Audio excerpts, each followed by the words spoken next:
যে জিয়া বাংলাদেশের আর্থসামাজিক অবস্থা ফিরিয়ে নেওয়ার জন্য সকল দলের নেতাদেরকে নিয়ে একটা ঐক্য গড়ে দেশ পরিচালনা করেছেন, সেই জিয়াকে নিয়ে, জিয়াবাদকে নিয়ে দয়া করে কোনো কটূক্তি না করাই ভালো। শেখ হাসিনার স্বৈরাচারের বিরুদ্ধে আমরা কঠোর আন্দোলন করেছি, আমরা অন্যায় অত্যাচার সব সহ্য করেছি।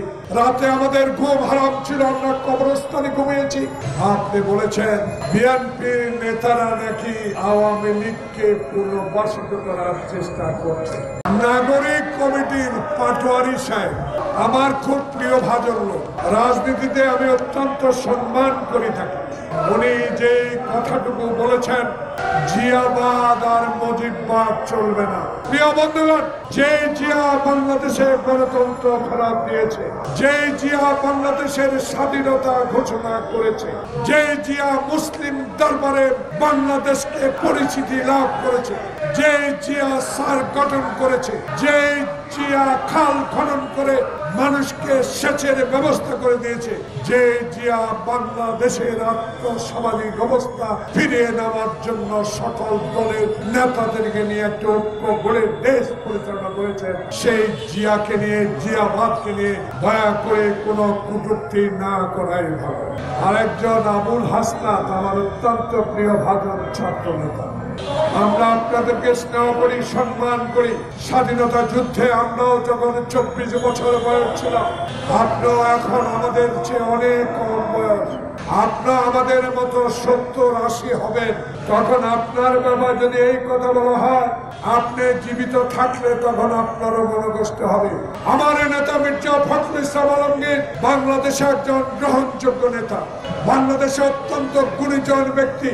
এমন কথা উনি রাজনীতিতে বলেন না কোন দলের কোন মতের আত্মসম্মান হানি হয়। সেই মির্জা ফখরুলকে অসুস্থ অবস্থায় শেখ হাসিনা কয়েকবার কারাগারে পাঠিয়েছে। আপনি বলেছেন বিএনপির নেতারা নাকি আওয়ামী লীগকে পুনর্বাসিত করার চেষ্টা করছে।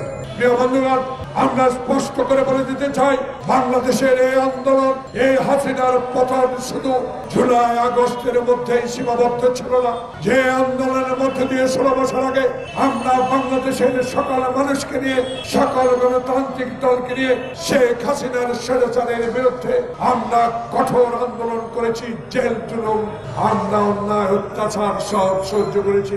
রাতে আমাদের ঘুম হারাম ছিল, আমরা কবরস্থানে ঘুমিয়েছি, আমরা হাঁটু পানিতে দাঁড়িয়ে রাত পার করেছি। আমাদের মামলা, হাজার হাজার মামলা, 40 লক্ষ আমাদের বিএনপি নেতা কর্মীর বিরুদ্ধে মামলা।